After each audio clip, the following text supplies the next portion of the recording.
All right, so tonight we will be speaking on the topics of Power BI and Power Query. Our speaker, George Squillace, has been in the IT industry for over 30 years and has been a professional trainer for over 25 years, a Microsoft certified trainer since 1997. He has worked with and certified in every version of SQL Server since SQL Server 2000, along with a number of other industry certifications. He is very enthusiastic about Microsoft SQL Server, Power BI, and business intelligence, and recently sat his 102nd IT certification exam and passed. So welcome, George. The floor is yours. Thank you, Stephen. There is a tidal wave coming, and I want to make sure everybody is ready for it. And in the analytics world, that tidal wave is Power BI, and along with it, Power Query. So thank you for joining me as I get to explain a little bit more about these tools. Growing up, I went by the last name Squillace, although it is actually an Italian name and properly pronounced as Squillace. If you look in the lower right corner of my intro slide, you'll notice two different Power BI logos. The one in the lower rightmost is the former logo, and the one to the left is the modern logo. Some have argued that the modern logo looks awfully similar to Google Analytics.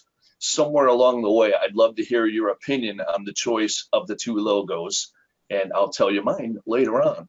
For a fun fact, notice SQL or SQL is in the name. So how fun is that?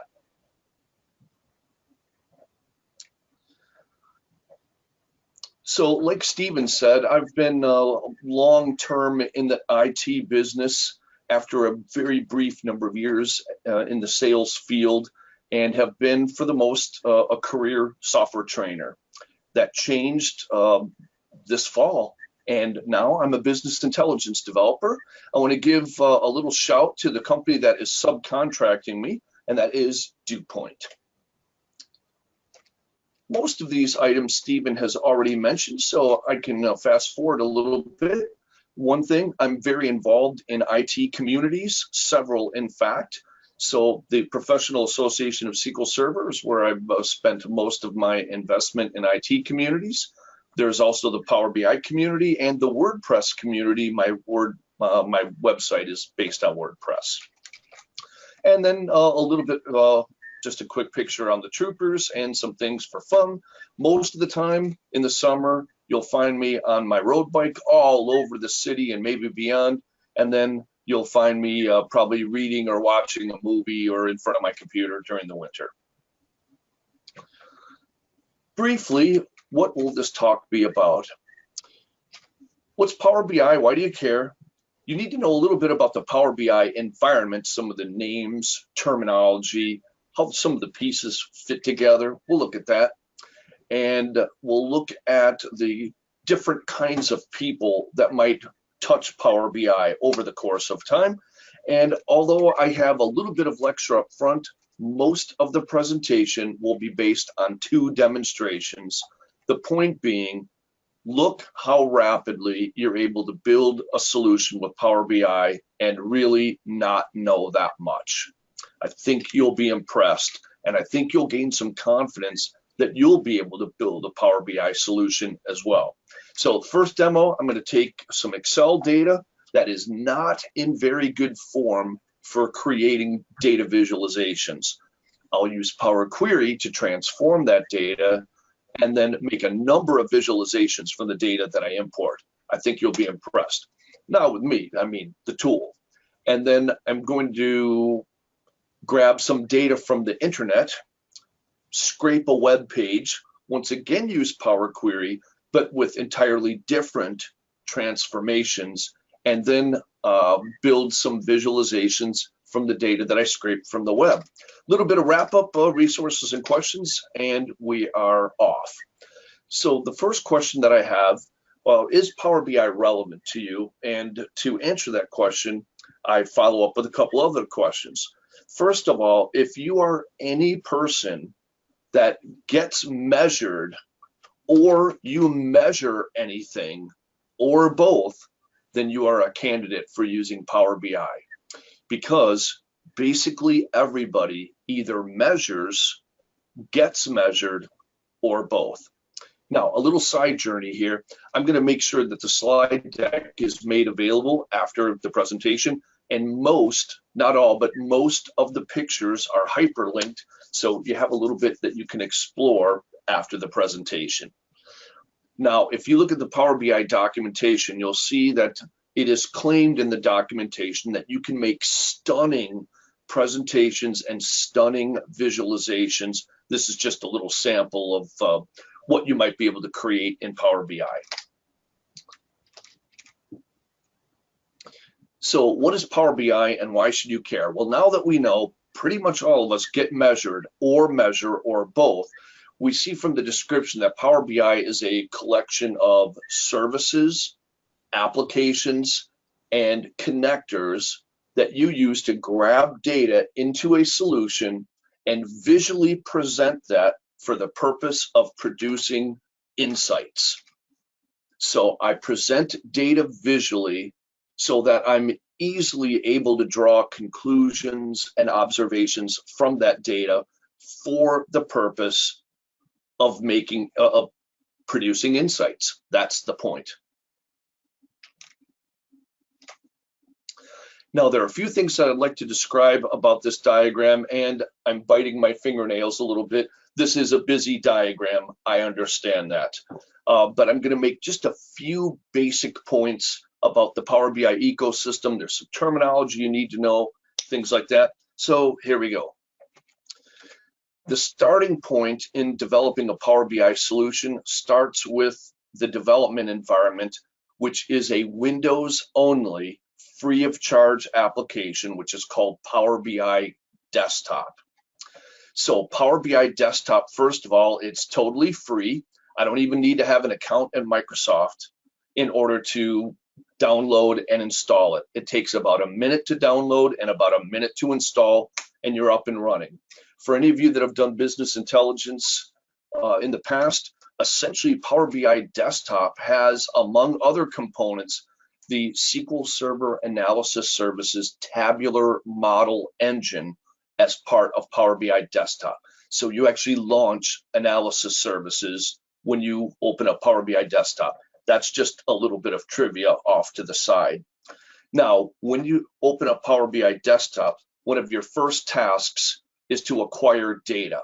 So you either acquire live data or you copy data and create a model, a data model inside Power BI. Depending on scale and other decision-making that you have available, that's how you'll decide whether you're going to import data or have a direct query, as we call it. Now, I don't expect that you're able to read the list of these names of available data sources, but that's just the point. The point is that the list is very long, and that means pretty much whatever data source you have, database, cloud data, or online source, files, basically the answer is yes. Whatever source of data you have, you can bring that into Power BI.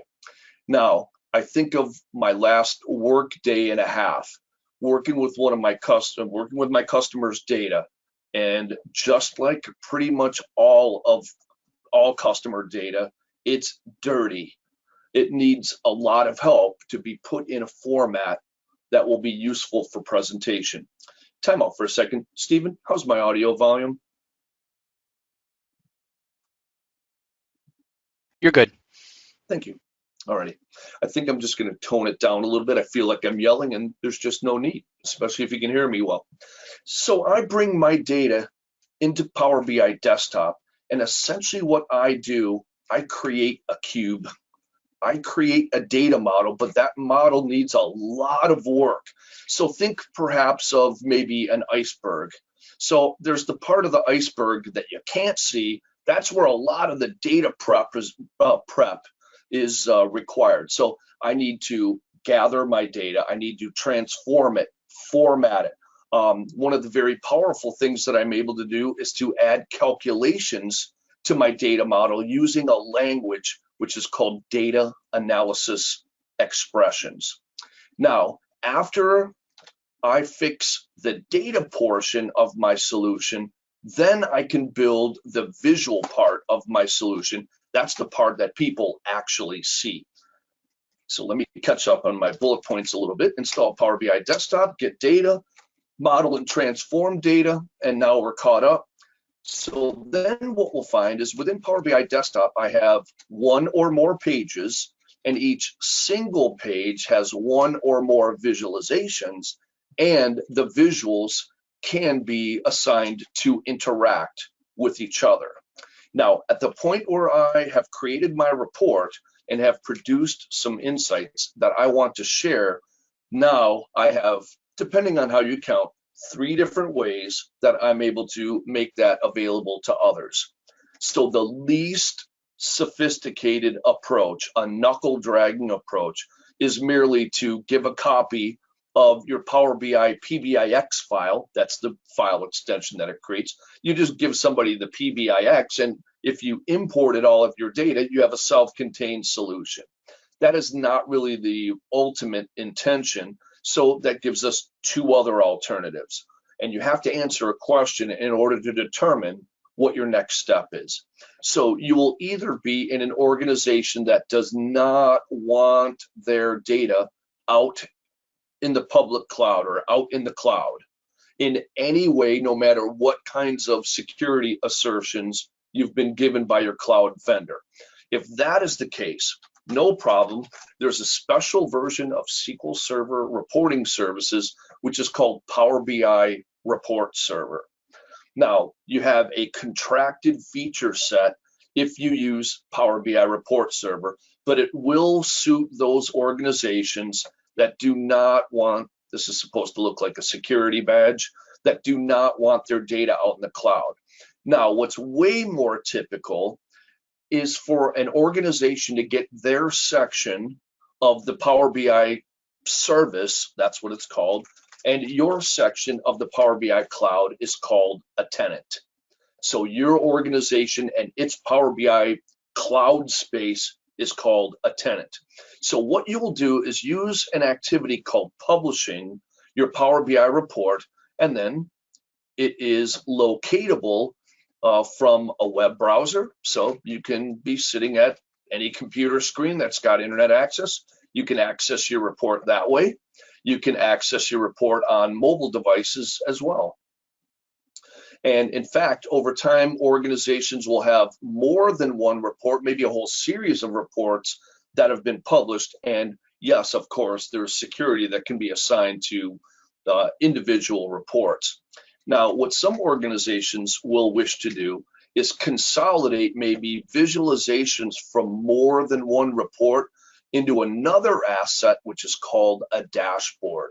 So the 2 assets that you primarily create in Power BI are reports, which are interactive, and a dashboard, which is a little bit more static, but a dashboard can have visual tiles from multiple reports. When you click on a visual in a dashboard, it then can drill back to the report that it came from.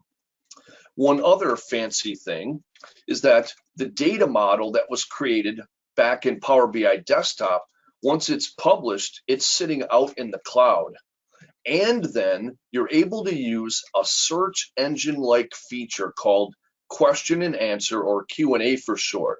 You can write a search engine-like question about your data, such as, what was the highest producing customer by sales amount? And you'll then see a visual that's produced from Q&A. It is fantastic. Now, some organizations are going to create logical collections of these assets, dashboards, reports, and in development, you will use a container, which is called a workspace. So Power BI developers mostly are going to use a workspace to further develop reports, dashboards, and then those assets are made available or put in production in the form of what's called an app. Now, when you log in to the Power BI service or Power BI cloud, you can look at an individual report, you can look at a dashboard, you can look at the resources that are in a workspace, or you may have been published read-only access to an app. Sam or Stephen, any questions thus far? Nothing in the chat. All right, very well. I'm going to continue. So we know right now that Power BI Desktop is free. There are various kinds of accounts you can get out in the Power BI cloud, namely a free account. You can get a Power BI Pro account, that's $10 per person per month, and then enterprises have Power BI Premium. Now, relevant to you potentially, you may want to explore the Power BI service, the Power BI cloud, and the Power BI apps, and I am able to create a Power BI free account for you. You have my email address on the slide presentation. Let me know after, and I'll create an account for you. There are, of course, limitations with what you're able to do with a free account. Now, with a free account even, however, you can publish your work out to the cloud, and you can then view that or consume what you created out in the Power BI cloud. But Microsoft isn't dumb. You might ask, how is Microsoft getting money if I can get a free cloud account and Power BI Desktop is free? Well, where they get you, so to say, is when you want to share something.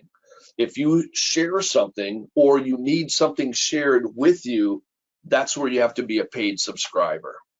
And it's, as I said, $10 per person per month.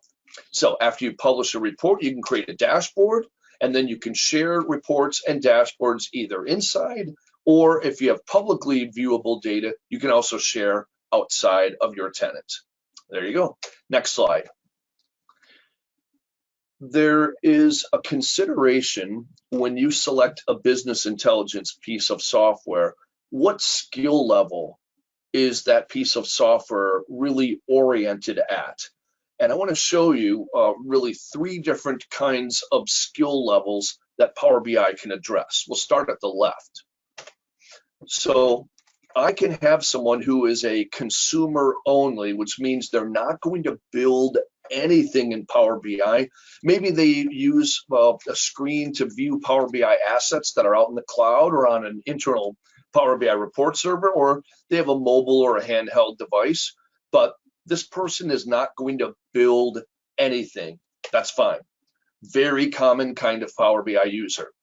There are also those that will not be building the data model portion. That's laborious, takes some skill, but maybe once they have the data presented to them or made available to them, then they're going to create visualizations and build their own data story rather than waiting for IT to do that for them.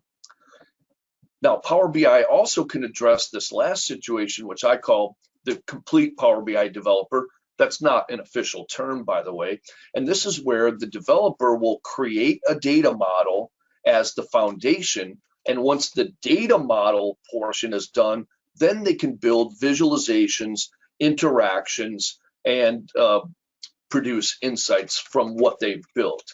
So I describe then, uncommon to a lot of business intelligence solutions, I find that Power BI really spans the range of skill level, meaning I can take somebody who's a basic Excel user and they're able to create Power BI solutions.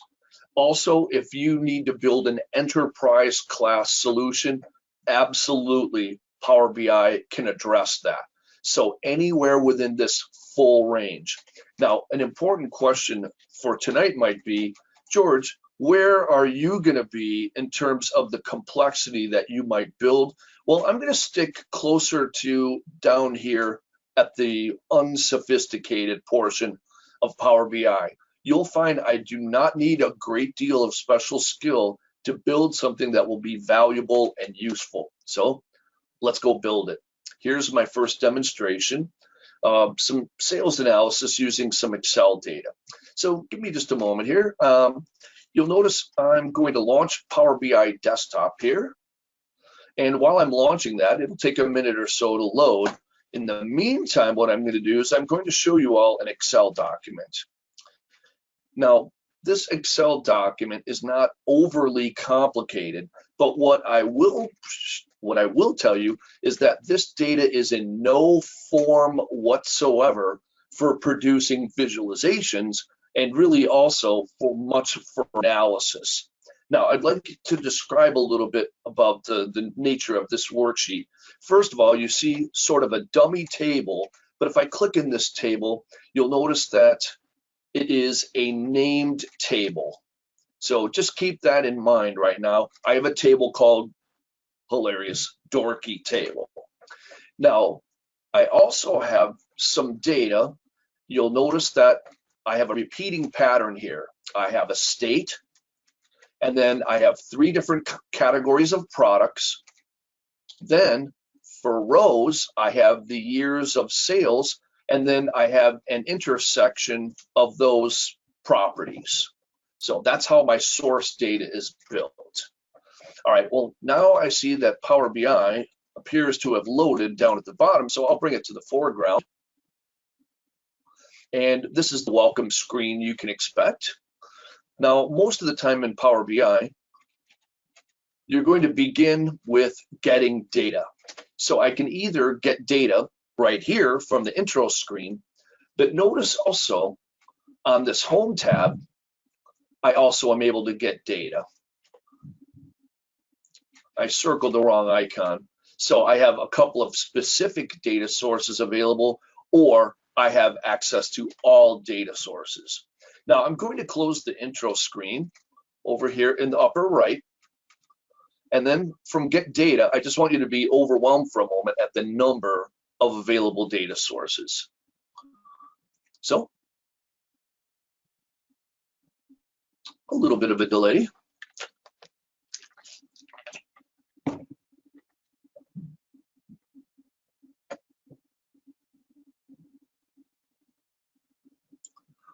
Well, I must have clicked on the wrong thing. Let's try Get Data again. There we go.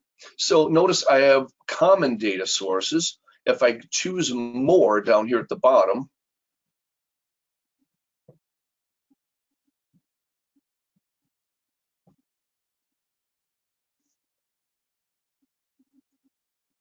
hey there, Ariel, nice to have you join us. Thank you. Thank you. All right, so I'm waiting for a dialog box to show up. There we go. Now you'll notice at the moment I have all selected. If I don't want to see such a large list of available data sources, I can constrain the list to only look at file types, only look at popular database types. You'll be surprised at the number of online services that exist, and there are always data sources being added. So here's a question for you. Or let's say I ask you this question. Hey, is this particular data source, let's say I propose some name, supported in Power BI? And pretty much your standard answer is going to be yes. Anything popular is natively supported in Power BI. Now let's say I choose Other. I'm going to go to Other. I'm going to go down to the bottom here. No, that's not what I want. There we go. And notice if all else fails, I can acquire data using the Odbc interface or OLADB. Well, for the purpose of this demo, I'm going to choose Excel. So I've chosen File Sources. Click on Excel.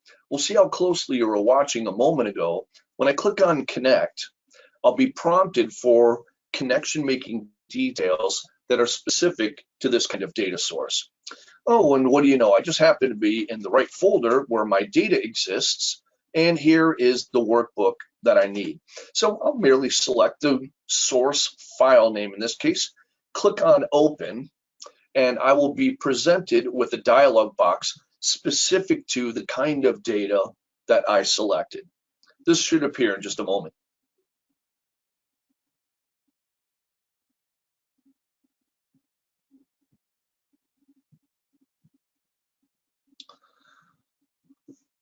Now, if I zoom in, observe that I had a table that is a named table, and notice its icon, and then I also have a worksheet.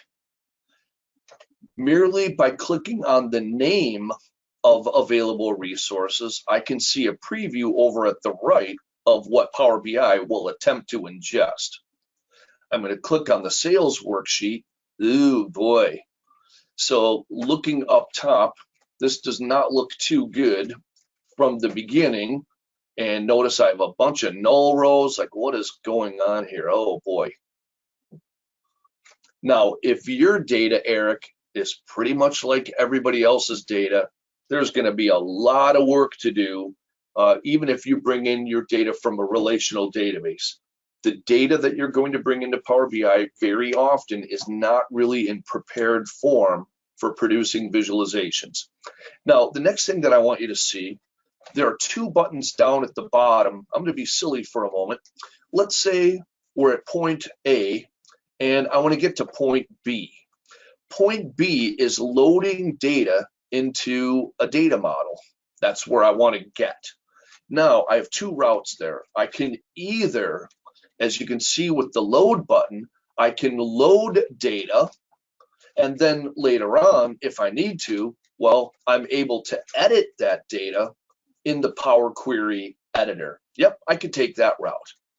The other thing that I could do is transform data first, and after that, then I load the data once I've used Power Query to transform it. This can be a tomato kind of proposition. In my case, I'm going to choose, first I have to give a check mark next to the resource that I want, and then the buttons become available, and I'm going to choose Transform Data. So a new taskbar button is going to show up, and an environment is launched from inside Power BI called the Power Query Editor. This is an amazing amount of work. Stephen, can I pick on you for a second? Absolutely. Thank you. So I'll imagine for a moment, and we don't know each other well. This is for the rest of the audience. I'll imagine in your development work, you've had to write some SQL code here and there. True or false? True. So if you were to attend, let's say in the past, one of my SQL querying courses, you would have to learn about joins and the different join types. You'd have to learn about a where clause. You'd have to learn about a case expression. You'd have to learn about sorting, other kinds of filtering, union operators. You'd have to learn how to write the code to do all those things. For data preparation purposes in Power BI, look, you still have to do the same things, except you will use buttons and almost no code whatsoever. I hope you are most impressed by the capabilities that have been built into Power BI. So the first thing that I see is that I have a messy number of rows. I don't know if somebody put spaces in here or what, but what I see is that I need about 1, 2, 3, 4, 5 rows that I want to retain, and the rest I want to get rid of. So you'll notice that I have keep rows. I can also remove rows. It's one or the other, and I'm going to keep top rows. And when I keep top rows,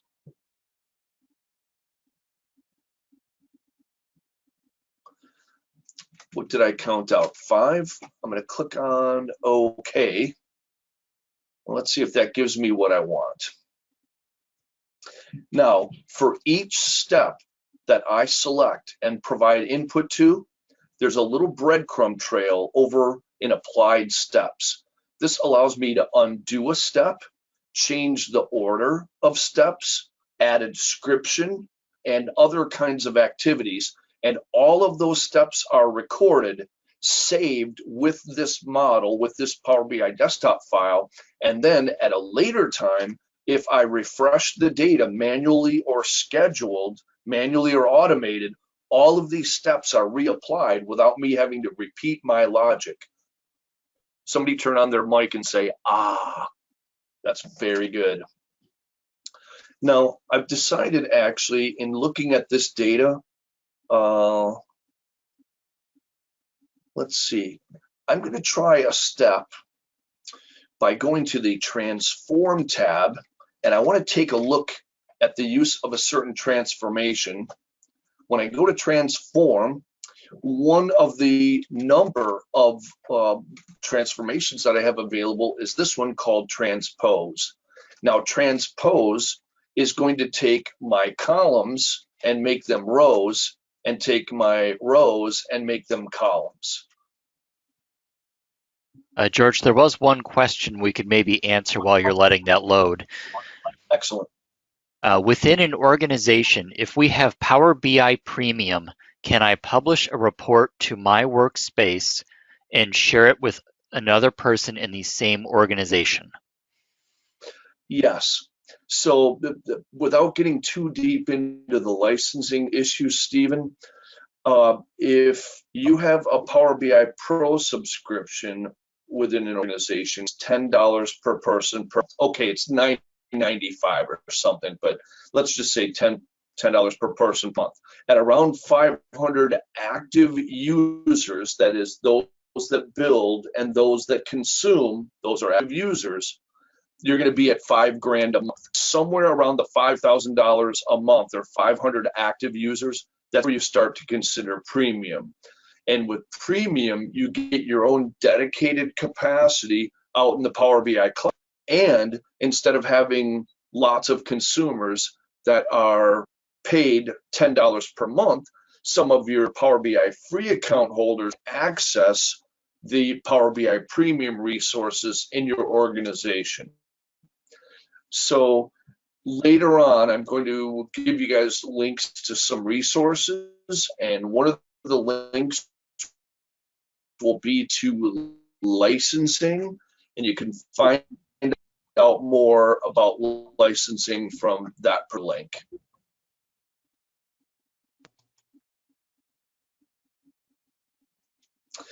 Now, in fact, when I load data, we're going to find out upon opening the Power Query Editor and looking at the applied steps area, I always see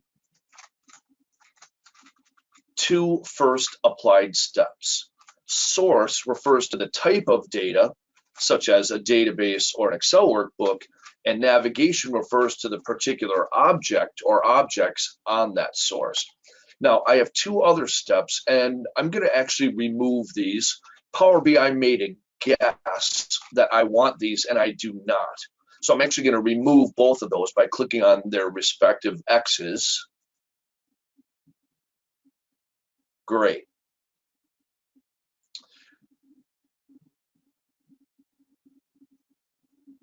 So you'll notice now I still need to retain these top, 5 rows, 2, 4, 6 rows. So I'm going to choose keep rows, keep top rows. The reason I need a tool like this is because often if I bring in file data, and especially something like Excel data, it's not going to be in a format that I need. So I'll choose 6 rows. Excellent. And now what I'm going to do is promote. You'll notice I have state, couple nulls, state, a couple nulls, etc. And now what I'm going to do is transpose that data, which is going to flip the axes. Rows become columns, columns become rows. If I had to do this in SQL code, that would be overwhelming to try to do that. Well, notice now I have my years up at the top. And what I'm going to do next is return to the Home tab And from the Home tab, I'll choose Use First Row as Headers. So that has added another step. And notice now I have years as column headers. You'll notice I have some data quality items that I can see here. That's sort of cluttery right now, so I'm going to turn that off. Remove column quality. Okay, so that's just a little bit less confusing. Now, the next thing that I need to do in order to put this data in a format that I can build visualizations from, you'll notice I have the following pattern at the left. I have a state and then two nulls, state, two nulls, state, two nulls, etc. I have this pattern, and then even more, it looks like I need to get rid of these bottom three rows, and then I need to fix these nulls that are below the state. So I'm going to choose remove rows, remove bottom rows. So I'll remove the bottom three. And then notice that I have a column that is selected, column 1, and this means I'm going to need to go to the Transform tab, and from the Transform tab, I have the Fill button. And when I click on Fill, Power BI, more specifically Power Query, is going to look for a pattern. I'm going to choose Fill Down. It will take the top or parent value and fill that down until it sees the presence of the next value. Now, I hope you were fairly amazed by that. That was fairly amazing. Now, the next problem that I have is that each value is an intersection of two columns, sorry, an intersection of one column, but two different row values. And while that might be fine for, let's say, presentation in a spreadsheet, this is not going to work out for visualizations. So here's what I need to do. What I need to do is to take each one of these extra years, and I need to move that so that all of the years are in one column. So then I'll have a state, a category, a year, and then the value with that combination. Then my data will be in proper format for visualization. Now, the way that I need to handle this is as follows. I'm going to select the 4 columns that have years. I'm using my control key if that does anything for anybody. And this time around, I'm going to choose the unpivot feature.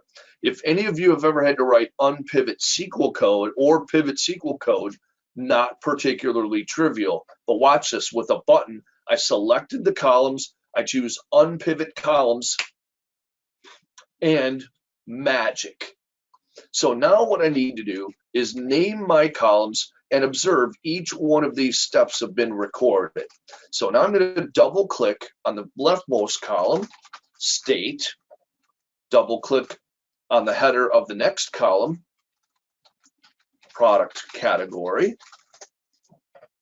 double click on attribute, that was a derived column, we'll call that year, and then lastly, sales amount. Hit enter to lock in the name. Now, that was all that I needed to do, other than you'll notice the data type for a year is a text value, which I don't want. So I'm going to choose whole number, change the data type, and that's the last transformation I need to do. So then I return to the Home tab, and from the Home tab, I'll choose Close and Apply. That will close this Power Query editor, process my changes, and then I'm ready to create visualizations. Sam, how's the audio quality now? Any better? Almost perfect, honestly. Thank you.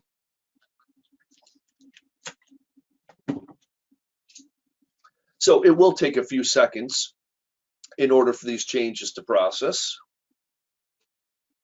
You can see a little animation now, and I want you to look in the upper right. You'll see the Fields pane, and shortly that will be populated.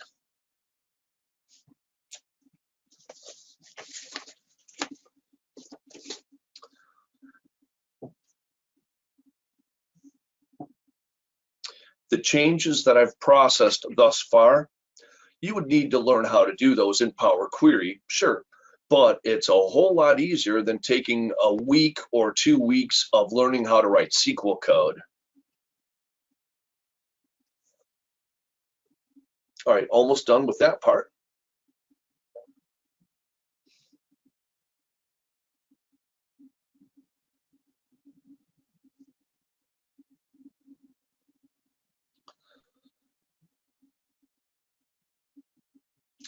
Now, if in the lower left, you'll notice where it says page 1. So a Power BI report can have 1 or more pages, and each page can have 1 or more visualizations. Notice now, in the upper right, I can see the fields that I've added, and there are these little dividers of the window panes. So by putting my pointer on the divider, I can make that just a little bit wider so I can see all of the names. Now look at just how easy it is to build a visualization. Power BI looks at the data type, and when you see this Greek capital letter sigma, that implies that the field is aggregatable. Aggregatable, that means I can sum or total, I can count, I can average, I can find the largest, I can find the smallest. There are various aggregations. So one of the ways that I can build a visual is allow Power BI to make an assumption. And I'm just going to drag this field, literally click and drag, and this will build a visualization. And it builds a visualization on the basis of an assumption. Now, because I grabbed a numeric field, it will make an assumption about the visual that it will build. And if I hover in the visualizations pane, you'll see that this created a clustered column chart. Now, just like most software, it doesn't do what we want it to do, it does what we tell it to do. And what we told it to do is to aggregate, and I actually dragged the wrong field. I don't want year, I want state. So fine, I'm just going to drag state over the top of the visual.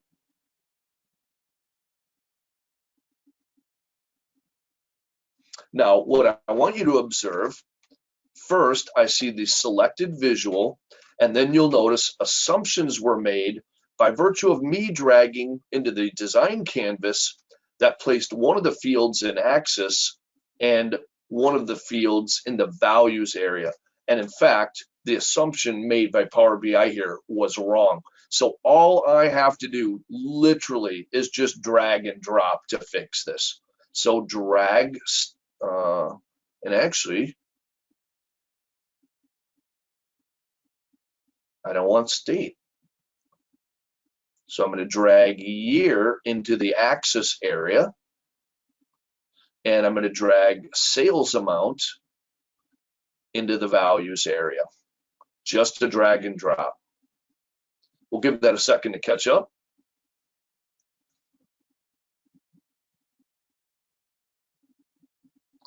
All right, so I still see state in the axis area. I'm going to remove that.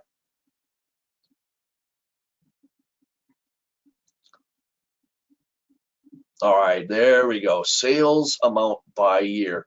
Now notice, as easy as one click, I can select any one of the roughly 30 or so built-in visuals. So if I decided I wanted a, let's say, a clustered bar chart, one click, and that changes to a different visual. I'll choose, let's say, a pie chart. One click, and sometimes I'm going to need to make more adjustments than just changing the visual with one click. I'm going to go back to a clustered column chart. It will make some other visuals, and next up, I'm going to deselect the current visual, and this time I'm going to click on one of the visuals in the visualizations pane, and that is an alternate method of creating another visual. So I can move the visual, and then with it being selected, Now I can add fields to this. The fields that I want to add, this time around, I'm going to drag and drop into their drop zones manually instead of letting Power BI assume. So sales amount into values and product category for axis. So now I've started to analyze my sales amount by year, one dimension, and sales amount by product category, another dimension. I decided I want to distinguish this visual down below. So to make that easy change, I'm going to go to the Format button. From the Format button, it looks like a paint roller. I'll choose Data Colors, and I'm going to pick a different color. Sure. Pink seems great. Next, I have analysis by year and by product category. The next thing that I want to do is analyze by geography, but more than one way. So in this case, I'll deselect my current visuals. And this time around, I'm going to take the state field, which is a text field, drag that into the empty design canvas, and notice an assumption will be made. And the assumption that's made here is that this will be geographical. It actually looked at the word state, assumed that that was geographical. That's not what I want for this visual. So in this case, actually, I'm going to go to a donut visual. So one click, the visual changes. Now that has my geographies, but not necessarily how I want them represented. So once again, I'm going to add sales amount to the values area. And I'm going to make a quick little formatting change.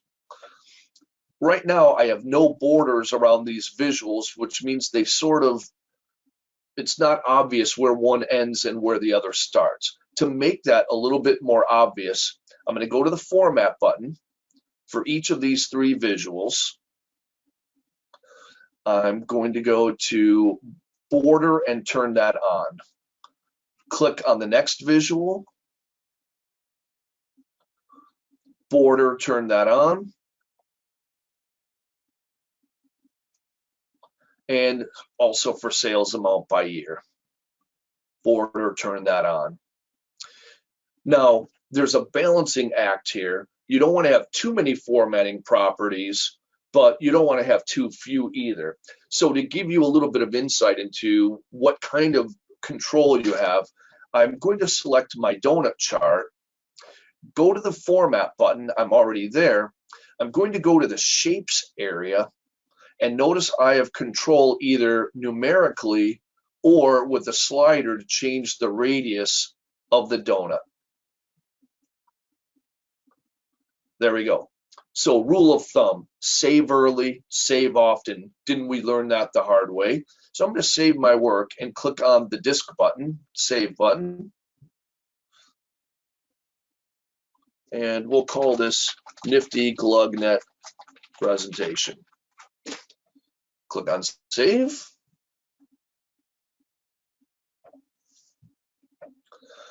Now, from a visualization strategy, often you want to have what's most important in the upper left of your report page. So next, what I'm going to do is drag my sales amount into a blank canvas area. This will once again create a default visualization, but this time, while the visual is selected, I'm going to choose a different one. And this visual is called a card visual. There are a bunch of different ways I can format it, but one of the things that this will do, this will show an amount. Often this might be a target amount or a current amount, and it might be a number that I do not want to go above, like a certain number of returns or a certain number of defects, or it might also be a number that I don't want to drop below, something like that. It can be either. Now, with each selected visual, I can go to the filters pane and I can filter 3 different ways. So one of the ways that I can filter is for the current visual. So I can filter only this particular visual. I'm going to drag year onto the data fields area, which will then let me filter. I'm going to use simple filtering, basic filtering. And I want to filter only for year 2019. Now, the next kind of filtering that I can do is filter all of the visuals on this page. And then finally, I can filter all visuals on all report pages. And once again, I'm going to turn the border on for that. All right, I have just a little bit more with this demonstration before I wrap up and I go to the next one. Stephen, if there are any questions that have accumulated, feel free to pass those along. You're good so far, George. Thank you, sir. Now, the next thing that I want to do is do a little bit of geographical analysis that I've not already done. So I'm going to drag sales amount into my design surface, and I want to analyze by state. Because the default visualization is chosen, I once again get a clustered column chart. But I have a lot of different ways in Power BI that I am able to do geographical visualization. And I think it's catching up a little bit. And you'll notice in this area, I have some geographical visualizations, and not to spoil too much for later on, you'll notice this ellipsis in the visualizations area.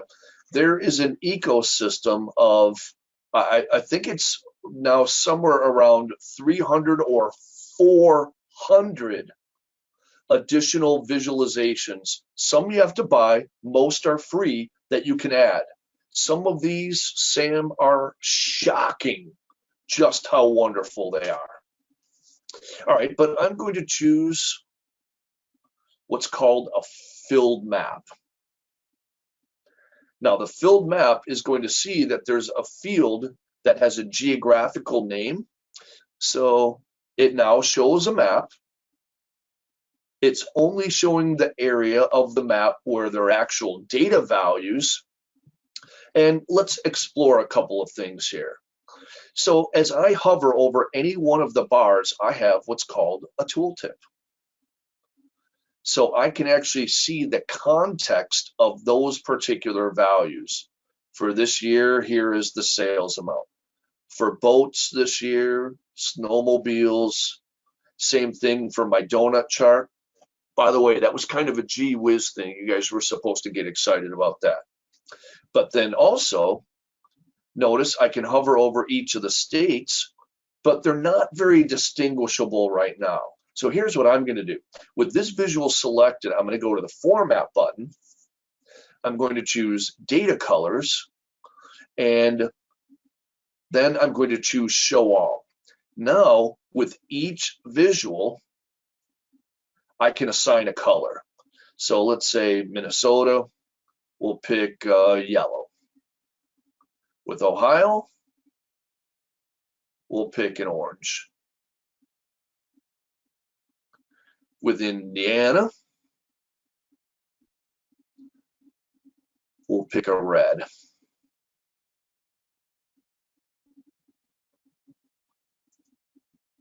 Two more. Thanks for being patient. And then for Illinois, I'll choose a custom color. Let's go with green. Did I miss one? Oh, there we go. So now all of them have a particular color. All right.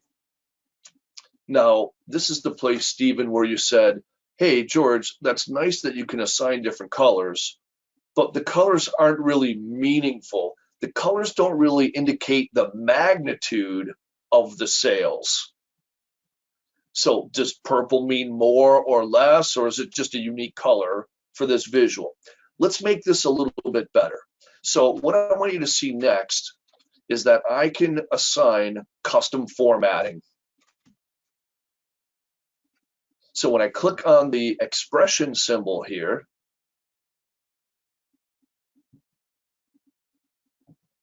I should get a conditional formatting dialog box that'll appear in a moment.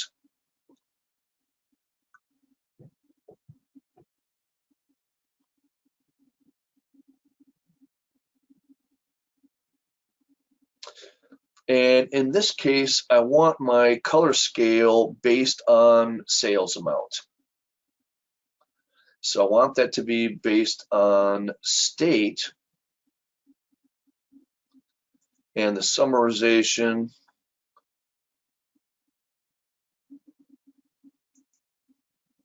actually, I don't want it to be count. There we go. So sum of sales amount, summarization is sum. And now my minimum can be a very light color, and the highest value can be a darker, richer color. I'll click on OK. The color scale will change, and now the color will be a little bit more meaningful. So notice I have a capability where I can focus just on this visual.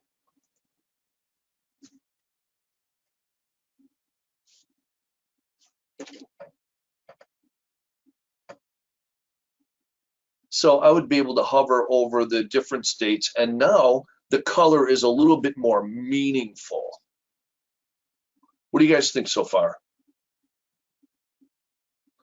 Well, I'm going to choose back to the report in the upper left,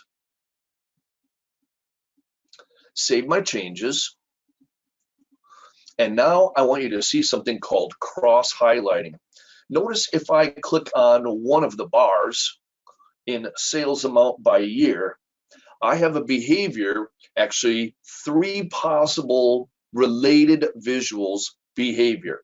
I can perform cross-filtering, cross-highlighting, or no action. So relative to the current visual, for each other visuals, I now get to determine what happens. My choices, once again, are cross-filter, cross-highlight, and nothing. No interaction.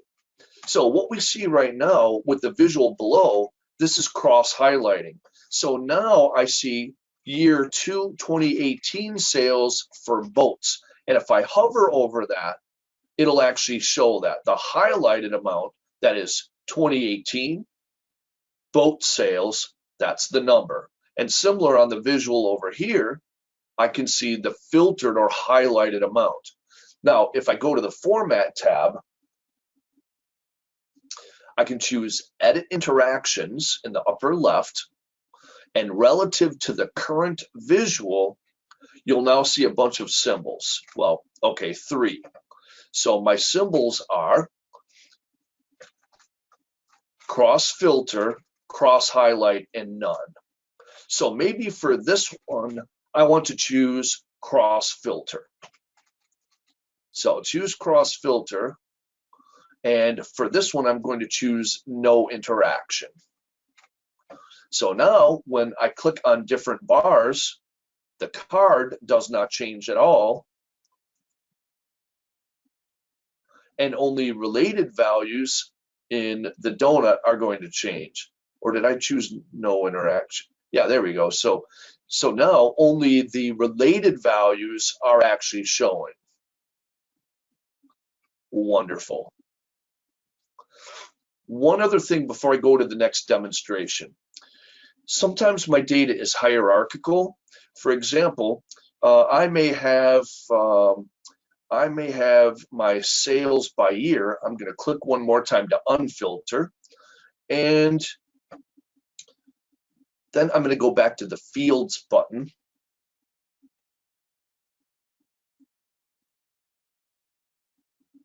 And now the fields that are available for this visual are once again visible. Well, what I'm going to do next is choose product category underneath the year. So I just did a drag and drop. And when I did that, that is, once I have a hierarchy, you'll notice some new buttons become available. And one of those is drill down. So I'm going to click on drill down. And then when I click on one of the bars, I'll then see for that particular year, the product categories for that year. So those are the sales now drilled down for that particular year, and then I can drill back up. All right, I hope you guys had some fun with that. Well, I'm going to save this page. I'm going to make a new page after I rename this page. So I'll call this sales analysis.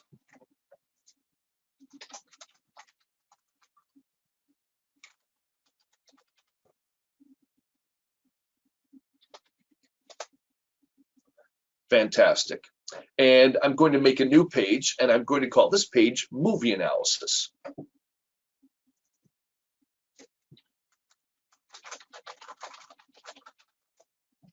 Now, let's just say you have a theory. Maybe you're young and you think all of the best movies are those movies that have been produced recently. Maybe you're of a more mature age and you think all of the best movies are actually older movies. And you might want to perform some analysis to see if you're right, whichever your theory is. Now, before I go any further, I'm going to bring up a web page because you need to see what this web page has first. So this is the Internet Movie Database, or IMDb, and you can create a free account or anonymously browse the Internet Movie Database. If you've created an account, you can rate movies.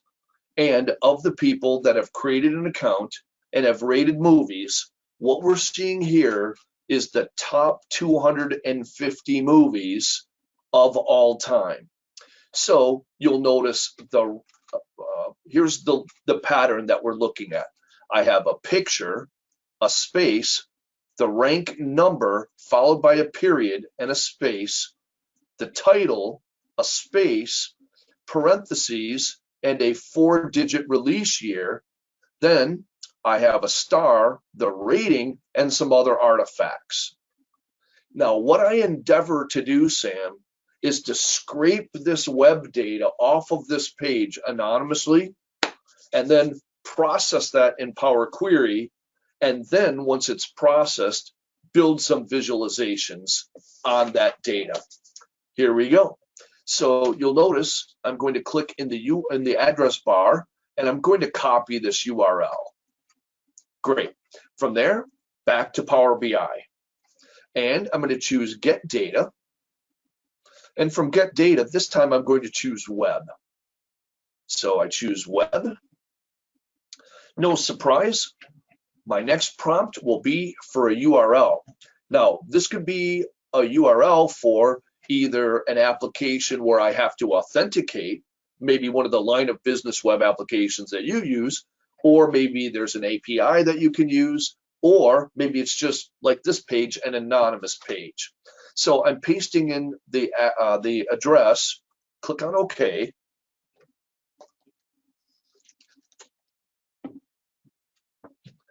And now you programmers would appreciate this. The HTML code on the page is being inspected, and Power BI is looking for anything that looks and smells like it could be a web page. So it's trying to establish a connection to this page. It will prompt me if I need credentials or not. No, I must have already done this, so it bypassed that step. And now it's showing me a screen of anything that may look or smell like tabular data. Sam, did the audio cut out for a sec there? No, you're doing real good. Okay, glad to hear it, and thanks for keeping me updated. Now, it's hard to see, but there's some tiny little animation dots that are displaying right underneath the text display options. Pretty quickly, this should load a set of available objects that I can explore. We do have one question in the chat, George, if you want to try to answer that while you're waiting. Are you able to suggest Happy some to.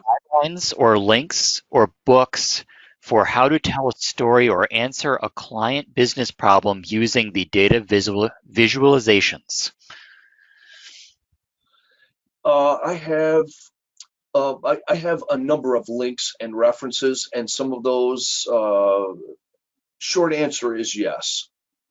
So there are great data storytellers and those that are very good in the visualization space. So I'm going to continue on with my demonstration, and please feel free to bring that up a little bit later. I have two possible objects that look and smell like tables. I'm going to click on each one. So I have table 1. Let's see if that looks like it's a good candidate.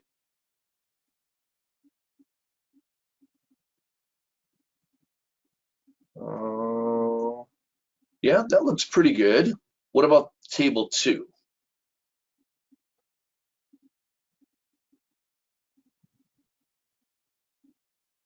All right, interesting. A little bit different. I'm going to stick with table 1, and I'm going to immediately jump into the Power Query editor. Click on Transform Data. Watch carefully as I'm going to pick up the pace a little bit. So the Power Query editor is opening.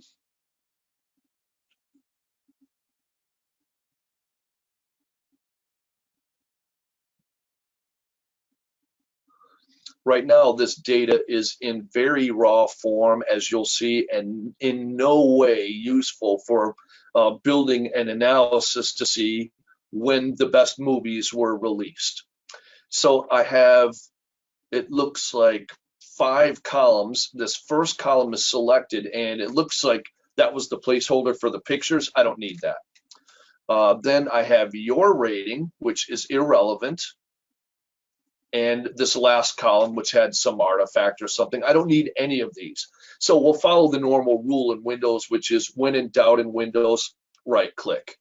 So right-click, and notice I have context-sensitive items in Power Query, such as remove columns. The next thing that I have is a problem. I have my rank number, that should be in one column. I have the movie title, that should be in a column. And then I have the movie release year, that should be in a separate column and not with parentheses. So I'm going to select the column and introduce to you 2 different versions of split column.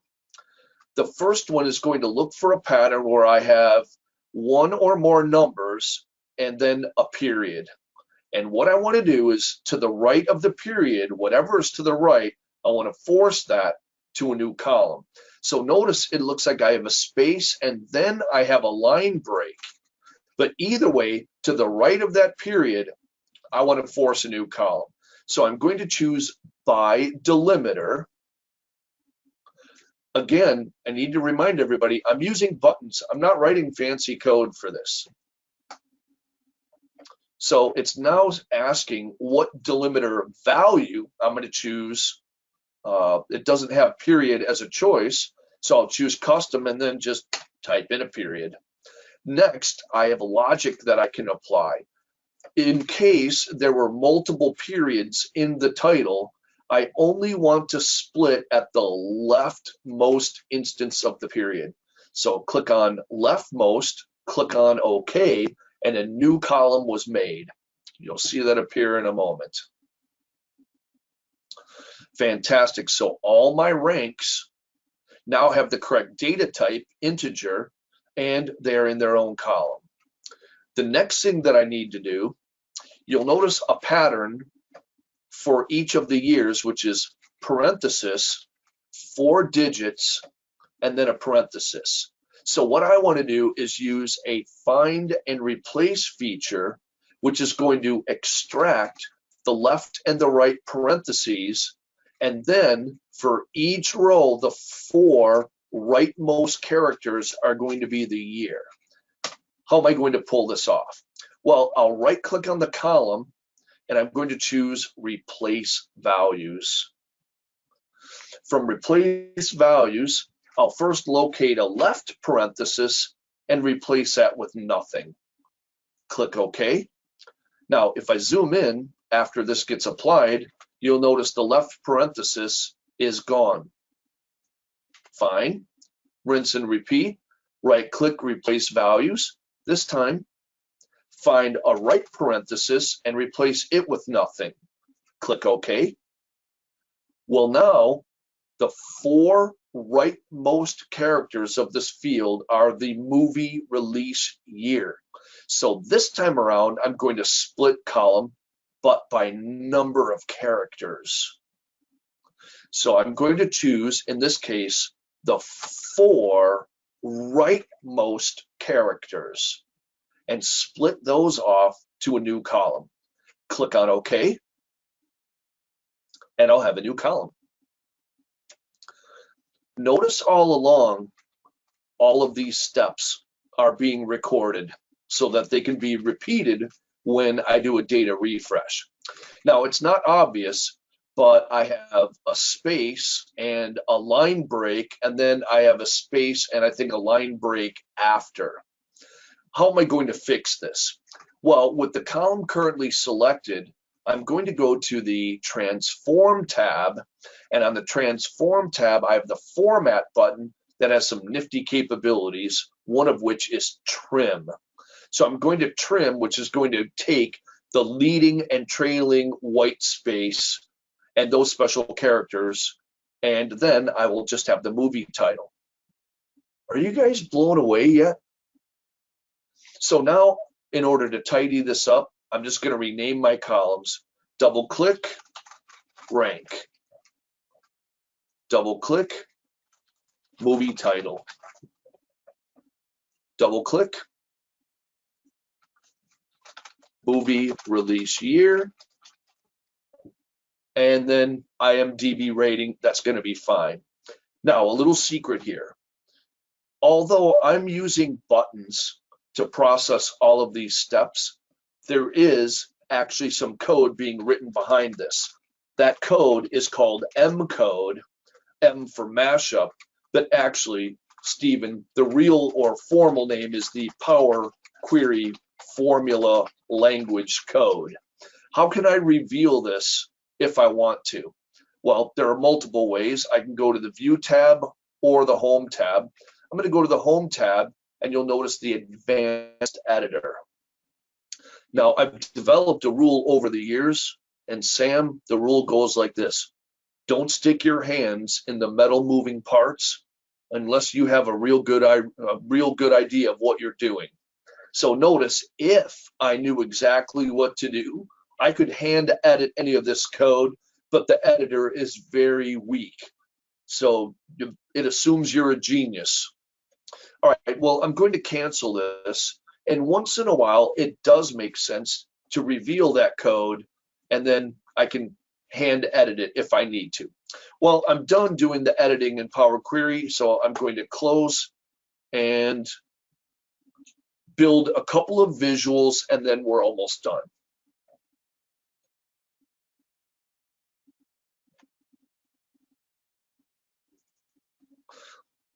All right, so my data is being processed.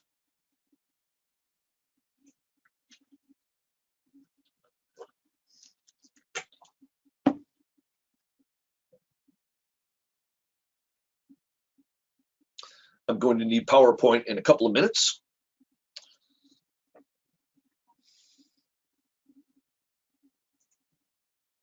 So you'll notice my query changes are being applied. That should be fairly quick. It's not very much data.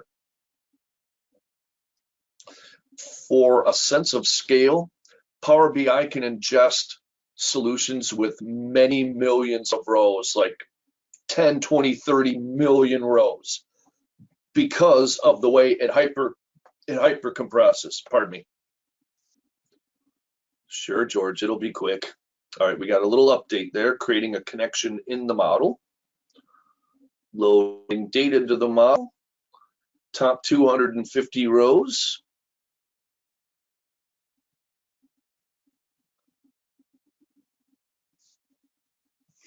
So remember the question we were trying to answer. Are the best rated movies more recent? Are they older? Or are they evenly distributed? That's the question that we have, and that's the analysis that we're going to do. Now, over in the fields pane, I see this table got loaded. I don't like the name table 1. So I'm going to double click on the name. I should have done this back in Power Query. We'll call this movie release data.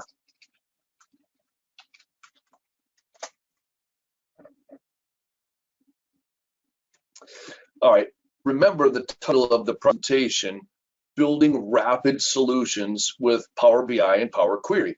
Well, on this page, I'm going to give a little background color.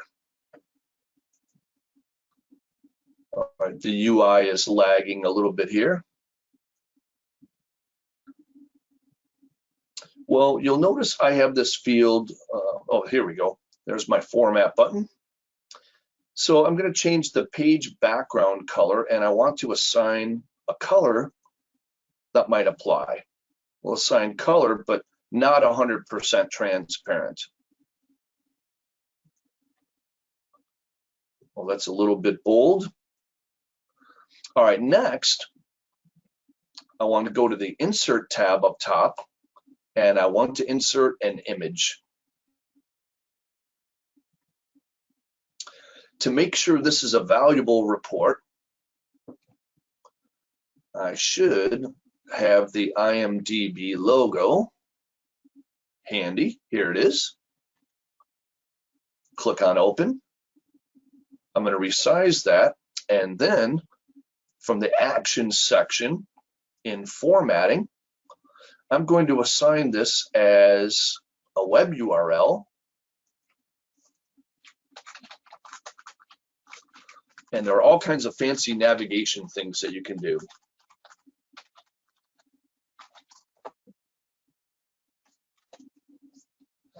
All right, next, I want to create a visual of my movie release year data. So please observe, I'm going to take movie release year, drag it to the canvas, and then a default visual will be made. So drag that to the canvas.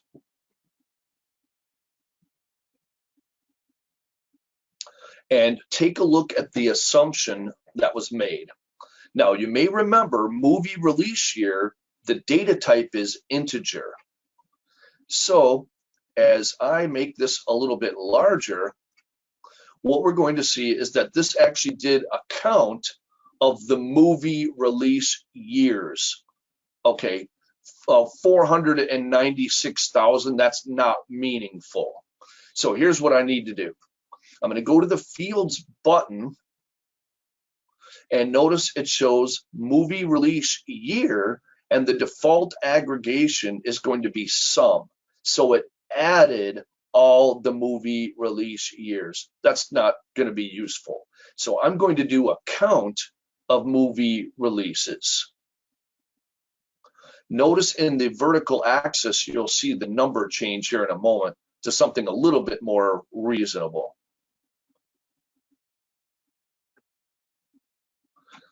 So the next thing that I'm going to do is take the same field, movie release year, and add that to the axis area. And now what I'll see is the movies that have been released each year. So notice I can hover. Okay, 8 movies in 95, 6 movies in 57. Now this might be useful. I'm going to create another visual called a table. I'll move the table over here. And the fields that I want to add are movie title,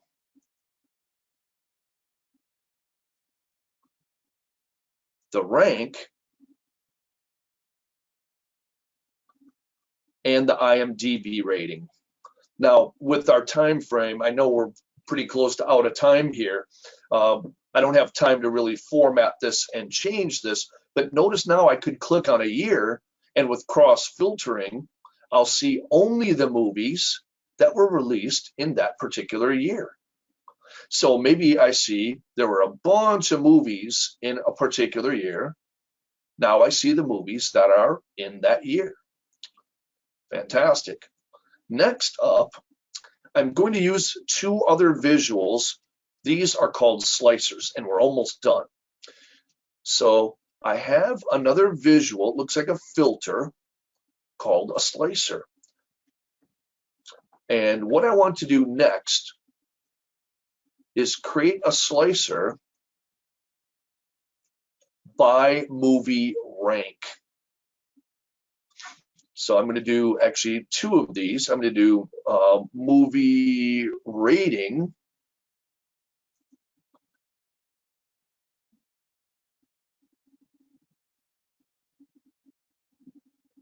and there are different ways that I can format this. Now, all of the movies in the top 250 have a rating 8.00 or better. So notice as I move this toward a higher rating, we'll see some movies drop off, but we're testing our theory now. Are those only the older movies? Are those only the newer movies? Or is there a fairly even distribution of drop off? So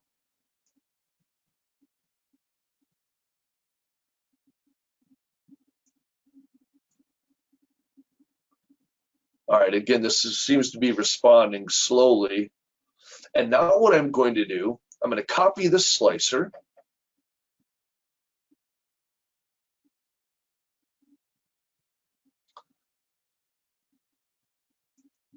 So copy and then paste.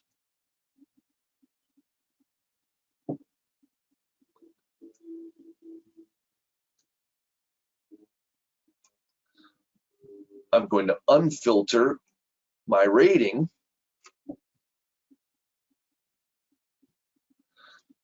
And now, drum roll, please. This time around, I'm going to add the rank as the field value for this slicer. All I did was a drag and drop, and it's taking a moment to catch up. All right, so I'm back to my original data, and I'm going to change the format of this slicer.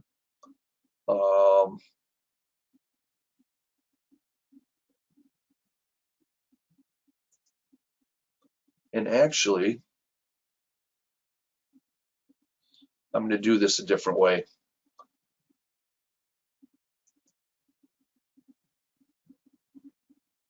It made an assumption I did not want it to make, so I'm going to make a new slicer. And what I want is a slider like up above. Okay, so drum roll, please. Now we finally answer our analysis question. Are all of the best movies recent, old,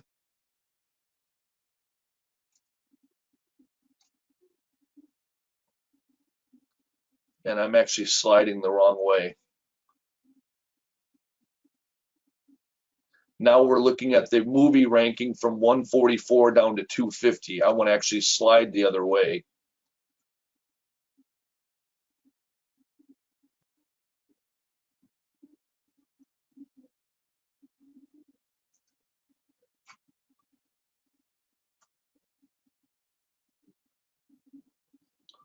Alrighty, so as I look at maybe the top 130 movies, what we're going to prove finally is that there's a fairly even distribution of good movies across time periods. Now, what do you guys think? I brought in some web data, processed it, I used buttons to do it, and I fairly rapidly made a solution in Power BI with this data. Now, the next step would be to use, and I realize I'm out of time, the next step would be to use the publish button and then publish that up to the Power BI service. That's going to take a few minutes. So instead, what I'm going to do is show you It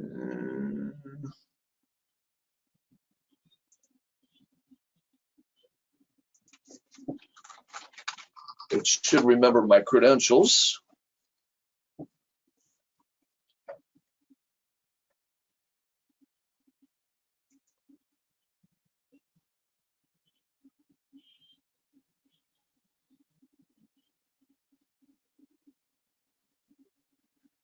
Almost there. So this is Power BI in the cloud. And while you're looking in the video window, there are Power BI apps for Android and also iOS. So I have an Android phone and I have the Power BI app on it. And I have an iPad mini and I have the Power BI app on it. The apps, of course, are free.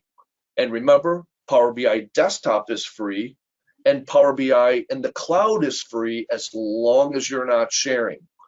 So I suggest to all of you, especially with the resource links that I'll give you, to get started free, and I can create for you a Power BI cloud account.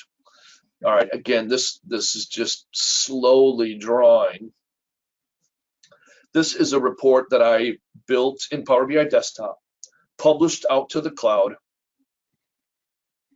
regarding the world's tallest buildings.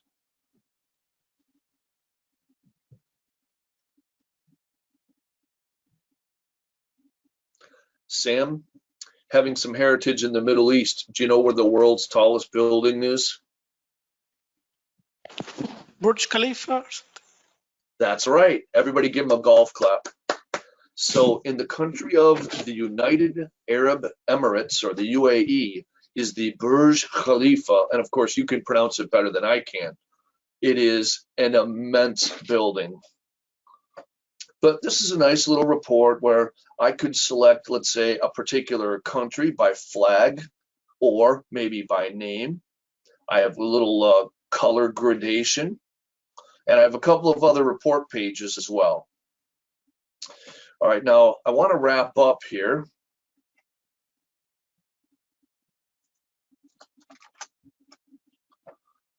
I appreciate everybody being flexible with my service problem there. I have a Power BI homepage, and like I said, a lot of these items are hyperlinked.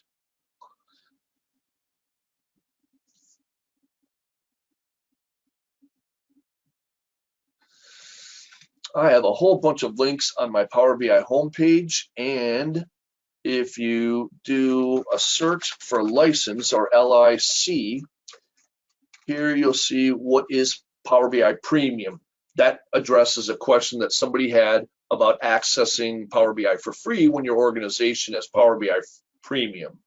So here you'll see some information about all three license types: free, Power BI Pro, and a little bit on Premium. And then this topic focuses just on Premium. Next,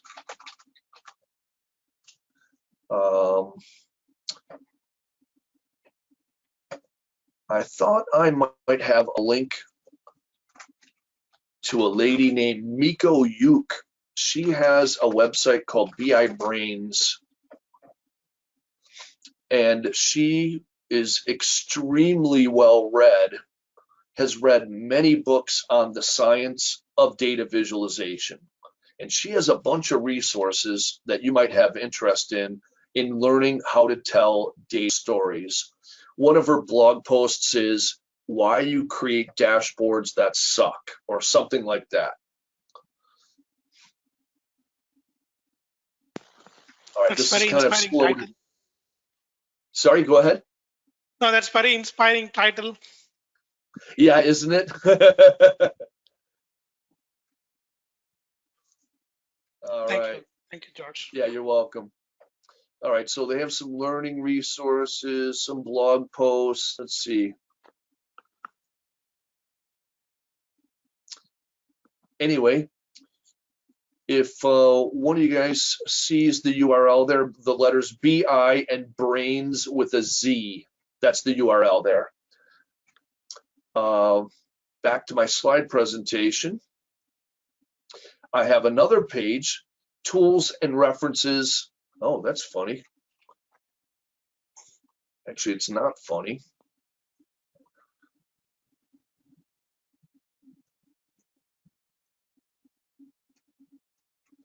All right, if I go to my Power BI homepage, here's the same link, tools for tabular model developers.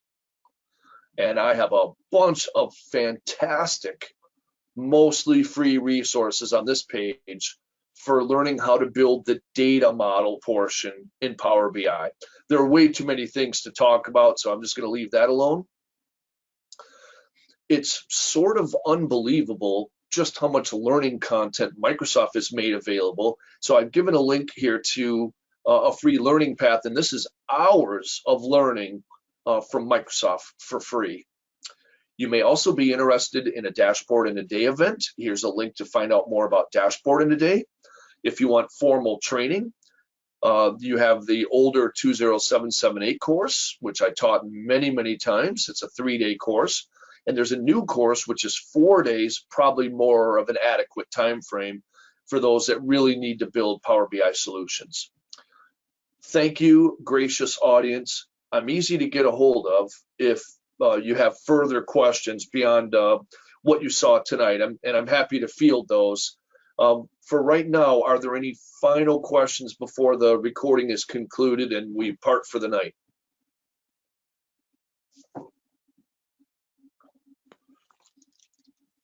So will you share this presentation, the resources? How do we get that? Yes, so Sam is going to finalize the recording. It'll take, I imagine, a bit of time, a day or so, right, Sam? You'll upload that to your YouTube channel. And then I imagine you guys will post a link or something like that back to the GlugNet meetup site. Is that true? That's correct. Fantastic. We'll link to the YouTube channel at the top of the chat, and I will repost it again for those who joined us a little bit later. Fantastic. Was Okay. anybody surprised just how quickly you could build a Power BI solution without a great deal of knowledge and with almost no code? Very much so. I have attempted to do some of that SQL work that you talked about, and seeing it done in a matter of 3 clicks was mind-blowing. Thank you, Stephen. You'll get your appropriate bribing fees shortly. And perfect on cue, too. Thank you, George. Excellent Thank you, presentation. George. Yeah, thank you, George. That was wonderful. I took away a lot of good information from that. So Fantastic. the link for the feedback survey is in the chat for George, so you can give him your anonymous feedback on this presentation. Thank you. I will also email that out as well if you happen to miss that. And if no one else has any questions, we'll call it a presentation. Thank you. Thank you, everybody. Merry Thank you, Christmas. Stephen. Happy holidays. Happy holidays, everybody. Thank you. Happy holidays. Thank you.